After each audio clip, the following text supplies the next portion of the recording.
Seth Rollins, CM Punk, first Raw on Netflix. And man, these promos have been something else. Yeah, they've been interesting. They've been interesting. I mean, it's just these are promos. These are things that I've thought about saying publicly for a long time, and things I've wanted to say to his face for a long time and haven't been able to, or have said privately. You know, occasionally I would get asked about him over the years, and you would see some of it slip out. But most of the time, I just never wanted to acknowledge his existence because he was such a.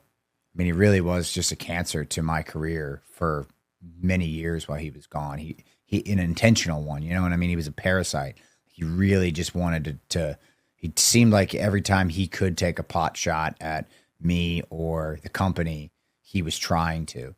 And so I never wanted to give that credence because I just kind of looked at him as like a troll. I'm like, I don't want to acknowledge these things because then it looks like they matter and they don't. But it did bother me internally, because, you know, we were trying, dude, that roster from he leaves in 2014, right? I think like we were hustling, dude. We were trying our damnedest and we were given garbage a lot of the time and we were making the best of it. And he was in a position where he'd made a bunch of money and could just dip and go. And there wasn't an alternative. AEW didn't exist at the time. There was nowhere else to go. Like, what are we going to do? Just pack up and leave because CM Punk's feelings were hurt? Because that's what he wanted from guys. He didn't want people who were his friends to stay and work for the company because he felt like it was like some sort of betrayal to him. And I'm like, dude, A, this is my dream job. B, this is how I earn a living. And I'm trying to get to your level. Like, I don't have the luxury to just quit. I can't go anywhere else and get paid this kind of money. Like, my career, I don't get to work till I'm 60 either, you know? So it was one of the most selfish things I'd ever seen out of a human, like leaving the way he did and then kind of like expecting other people to follow him and then like taking shots at the place from a distance when he wouldn't even explain to his friends like why he was so resistant to continuing that friendship. Like, I never got an answer out of it. Were you friends up to that point? Yes.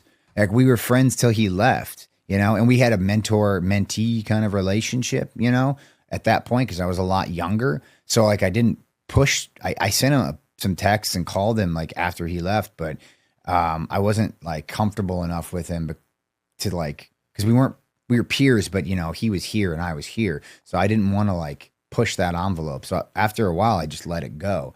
And then even over the years, I reached out to him a couple of times to try to, like, engage and just see where he was at and if he was interested in coming back, and nothing, no response, except whenever he would get a chance, he would just talk as much crap as he could. And so, yeah, I had all of this stuff bottled up for 10 years to finally be able to get out there on a microphone and say it. And it's probably not even articulated the best it can, but there's just so much real, I mean, hatred's a strong word, but it's as close to hatred as you can get. Like animosity, resentment, animosity, like just anger, you know? I mean, it's really palpable. I think, you know, the reason people attach to the promos is because they can see that there is, you know, real emotion behind them for me. And so I'll be, it's a very cathartic experience for me. I'll be happy to kind of just like get that physicality out on the 6th and hopefully be done with it. Did you ever think CM Punk would come back to WWE?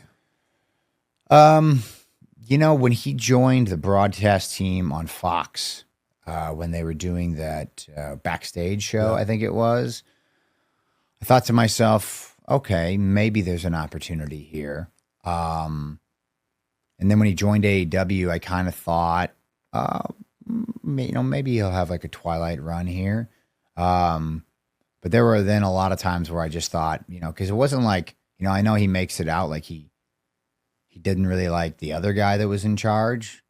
But the truth is he didn't really get along with the current guy that's in charge either. You know, that wasn't like they were pals as well. So I think that even when Triple H took over, I didn't think there'd be an olive branch to be had, So kind of 50-50, but I would waver more towards no, I never thought it was going to happen. And you weren't told he was going to come back at Survivor Series? No.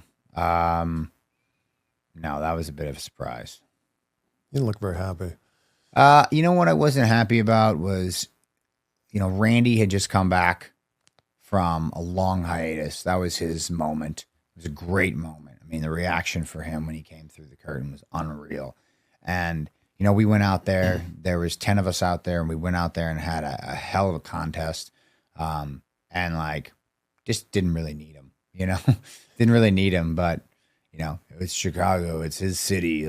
I don't know. It's the most classic, make everything about me CM Punk moment I've ever seen. And so, I'm like, when you're in that moment, your adrenaline's just going through the roof. You're just on the top of a cage celebrating with your pals and sold out Allstate Arena going bananas. And then that happens and it's no longer about the performance. It's no longer about Randy. It's no longer about, what you had done to get to that point. It's just, hi guys, it's about me. Remember, I'm the guy that you miss. Remember me, guys? So, yeah, just another kind of, you throw that on the pile of disgusting CM Punk moments. But don't worry, he's not selfish. He's in it for, helping everybody else.